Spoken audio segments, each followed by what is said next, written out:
السلام عليكم ورحمة الله وبركاته. مقعيقة وحواي دكتورة إكرام كسو دوادي channel كيغا maanta waxaan rabaa inaan idin sheego sida loo xariisto Shiinaha CSC scholarship. dalka Shiinaha CSC scholarship waxa way scholarship aad u weyn, waa minxa waxbarasho oo aad u weyn waaye oo ugu caansan wadanka Shiinaha. wadamo badan ay waxay siiyaan scholarship-ka 5,000 oo arday sanad walba soo xariisato. maadaama hadda uu furan yahay oo fursad ay jirto, waxa ugu talagalay ardayda inay ka faa'iideystaan oo hadda soo qalin jabiyeen xilliga la xariisanayo la joogo.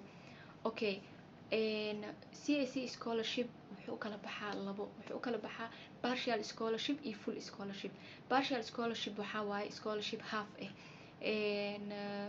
minxada kaleeto oo ah full scholarship kana waxa waaye full scholarship waa full minxa waaye waxa ku jiro in lagu siinayo bill oo meel lagu saarayo bil walbo, in lagu siinayo kirada guriga aad degaysid lacagtiisa, in lagu siinayo insurance-gaaga lacagtiisa, sidoo kale jaamacadana aad free ku dhiganaysid.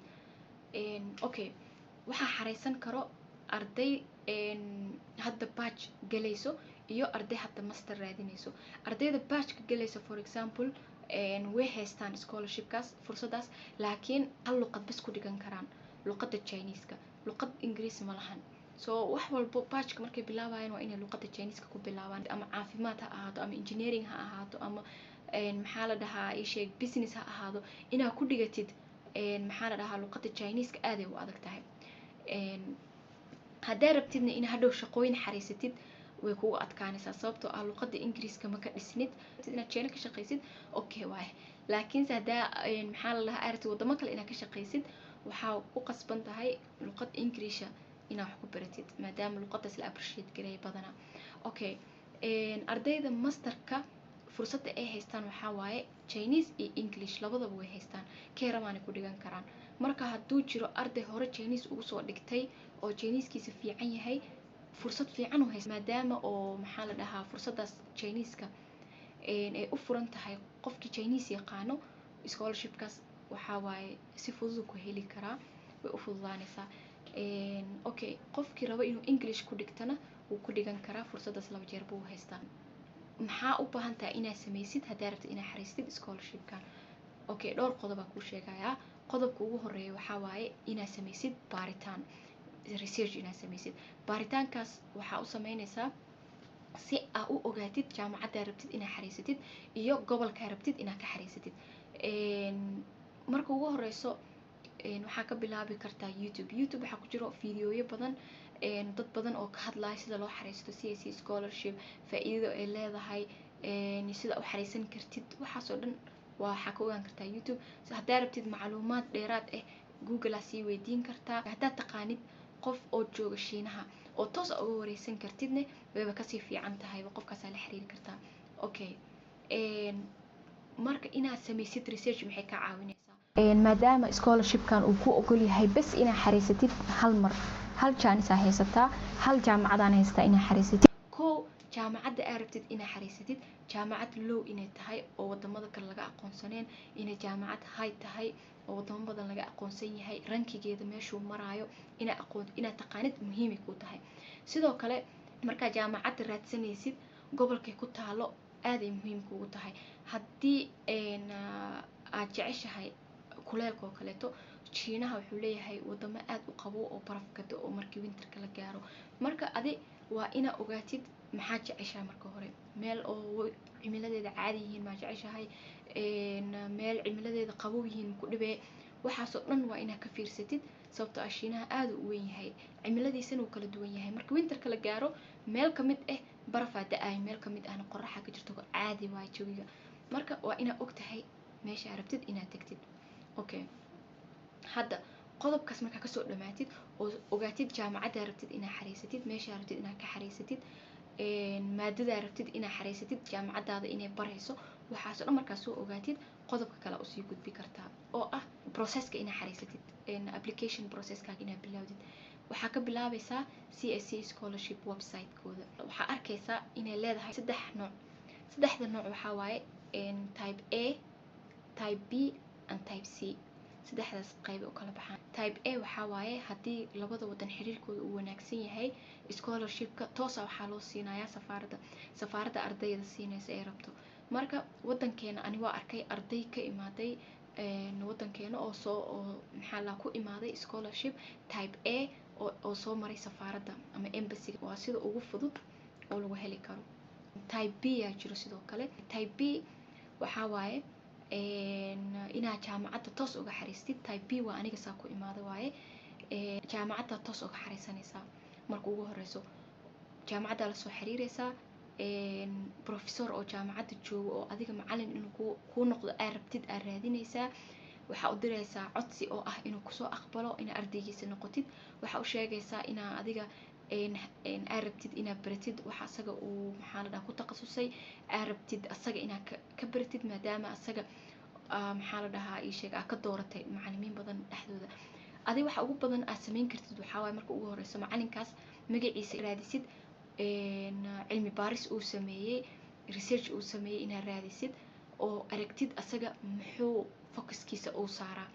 marka ogaatid macallinkaas waxa uu focuska uu saaro, marka macallinka ka codsanaysid waa inaad ku dhahdid macallin waxaa soo arkay oo soo aqriyay warqadahaaga, waxaana arkay inay tahay wax aniga aad jecel lahay inaan sameeyo mustaqbalka. ma fahamtay? saasaa marka macallinka uu ogaanayaa adiga inaad tahay qof oo horumarsan oo raadinayaba cilmi baaristo asaga sameeyey. qof wuxuu ku arkayaa uu wax bari karo. marka uu soo siinayaa acceptance letter markaa soo heshid waxaa u soo imaanaysaa jaamacadda codsiga dalbanaysaa inaad soo xariisan kartid. adoo soo maraysid marka website-kii CAC-ga jaamacadda toos uga soo xariisanaysaa. okay marka horta intaas aad meel soo saartid waxaa usoo gudbaynaa hadda qodobka saddexaad waxaa waaye inaa marka hore iska soo dhistaa waxyaabahay kaaga baahan yihiin maxaa ka mid noqon karo. 1 inaa Englishkaaga uu fiican yahay. 2 inaa maxaa la dhahaa ii sheeg imtixaaman haddaa soo gashay oo luqadda English ku baxaayo kaleeto way ku anfacayaan. luqadda Englishka qasab maahan inaa imtixaan English soo gashid, laakiin waxaa samayn kartaa jaamacad hadda ka qalin jabisoo kale. jaamacaddaas waxaa dhihi kartaa haddaa luqadda Englishka kusoo baratay waxaa samayn kartaa waxaa dhihi kartaa warqad iyo qora inaa intaasoo sano kusoo baranayay luqadda Ingiriiska jaamacaddan. marka taas waxay caddaynaysaa Ingiriiskaaga inuu fiican yahay oo intaasoo sano kusoo baratay. soo qasab ma aha inaa imtixaanka soo gashid. okay midda labaad waxaa waaye inaad soo xariistid motivation letter oo ayaga aad ku motivate gareynaysid maxay kuu dooranayaan.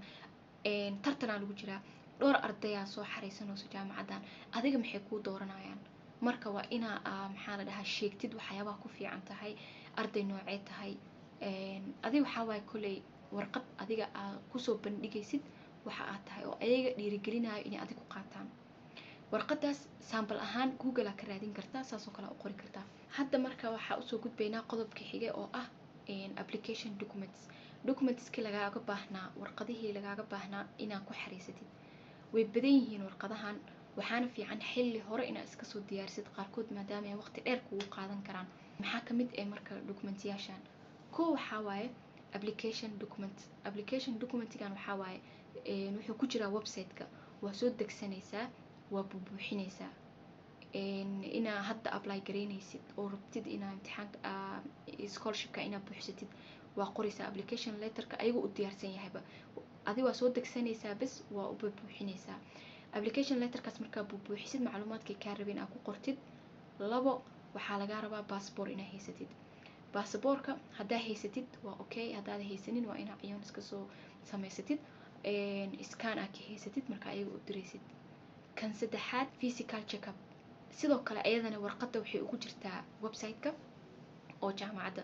waa soo degsanaysaa, waxaa ku qoran wixii lagaa raba inaad iska soo baartid oo dhan. waxay ugu talagaleen inay ku baaraan inaad cudur qabtid intaysan kuu ogolaanin inaad wadankooda imaadid. marka wixii ay kaa rabeen inay kaa baaraan warqadaasi ku qorantaa. warqadaasaa qaadanaysaa, isbitaala la tegaysaa. waxaa soo ogaanaysaa marka waxaa dhehaysaa warqadan cudurrada ku qoran oo dhanaa rabaa in la iga baaro. markay kaa baaraan kabacdi stamp bay kuu saarayaan oo ah inaa lagaa baaray. okay warqadaas markaa soo heshid, warqadda xigta oo lagaa rabo waxaa waaye warqad loo yaqaano transcript waxaa waaye markaa qalin jabisid warqadda lagu siinaayo oo markiskaaga dhan ay ku qoran yihiin iyo maxaa la dhahaa maado kasta aa gashay iyo maado kasta markskeeda warqadda ay ku qoran tahay aa lagaa rabaa markaa qalin jabinaysa aa haysan. warqadda kaloo lagaa rabo waxaa waaye background checkup, adiga in oo lagu ogaado inaa maxaa la dhahaa dembi soo gashay. so waxaa loo yaqaanaa warqadaas no criminal letter, qof dembiile aan ahayn. warqadaas waxaa laga soo helaa meesha booliiska, xarunta kugu soo sukaysaa tegi kartaa, waxaa dhihi kartaa waxaa u baahanahay no criminal letter, warqadaas oo caddeynayso inaana wax dembi aana geysanin. okay, markaa warqadaas oo dembi inaada geysanin aad soo heshid, waxa ugu dambeeyo oo lagaa rabo markaan waxaa waaye haddaa tahay arday weli jaamacadda dhigta oo weli qalin jabin laakiin rajeynaya sanadka soo socdo, example ahaan 2025 oo kale haddaa qalin jabin rabtid bishii 6 iyo meelahaas oo weli aadan qalin jabin oo hadda laakiin aa xariisanaysid scholarshipkan, waxaa lagaa rabaa warqad inaad ka keensatid iskuulkaaga ama jaamacadaada oo dhehayso ardaygan waxaa rajeynaynaa inuu qalin jabinooyo 2025. ma fahamtay? si oo marka jaamacadan ay u ogaato arday waxaa tahay hadda waxbarashadii dhammaad usii ah oo weli dhammaynin laakiin dhammayn doono sanadka soo socdo. markaa dhammaysid ayaga marka September ay qaataan ardayda, adi marka waxaa diyaar u tahay markaa June aad dhammaysid oo kale jaamacadaada, September inaad aadi kartid toos jaamacadaada hore aad ka bilaabi kartid oo masterka. okay, intaas markaa dhammaysid hadda qodobka xiga usoo gudbaynaa oo ah interview inaad geli doontid. interviewgaas ama waxaa kaa qaadi doono CSC groupka ama waxaa kaa qaadi doono jaamacadda laftirkeeda haddaa jaamacadda ka xariisatay. haddii marka interviewgaas wuxuu ku saabsan yahay in la ogaanayo luqadaada horta ma fiican tahay, qof communication fiican yeelan kara ma tahay oo dadka la hadli kara ma tahay. waxay kaa fiirinayaan Englishkaaga inuu fiican yahay. labo, waxay ogaanayaan why adiga jaamacaddooda usoo doonatay, why jaamacaddooda u dooratay. jaamacaddooda marka adiga waxay muhiim ku tahay inaad jaamacaddooda iska soo baartid meeshuu ku yaalo, cimiladiisa, rankigooda, waxaasoo dhan sida hadhow interview ugu sheegi kartid jaamacaddiina waxaana ku doortay. okay, sidoo kale waxaa laga yaabaa inay kaa wareystaan maadada aad rabtid inaad ku takhasustid, maxaa ku rabtaa maadadaas, inaa aqoontaada heerkay ka gaarsiisan tahay maadadaas inay ogaadaan inay rabaan sidoo kale, iyo waxyaabo saas camal ah adig kaa wareysan doonaan, waa inaa iska soo diyaarisid. okay, qodobka u dambeeya waxaa waaye acceptance. okay, acceptance waxay qaadanaysaa dhowr bilood, waxay qaadanaysaa dhowr bilood in jawaabta aa heshid. marka acceptancega lagu soo siinaayo email aa lagu soo diraya, soo emailkaaga markasta waa inaad fiirisid. marmarka qaar waxaa laga yaabaa emailkaaga dhowr meel uu leeyahay, inuu maxaa la dhahaa qayb kamida draftigaaga inuu kuu geliyo, marka waa inaad baartid saa u ogaatid meel qalad aad kusoo dhacdo kale messagekaas. videogayga intaasuu ku eg yahay. wax macluumaad oo dheeraad haddaa u baahan tihiin insha Allah waa ila soo xiriiri kartiin. waxaan idin leeyahay nasiib wanaagsan. maca salaama.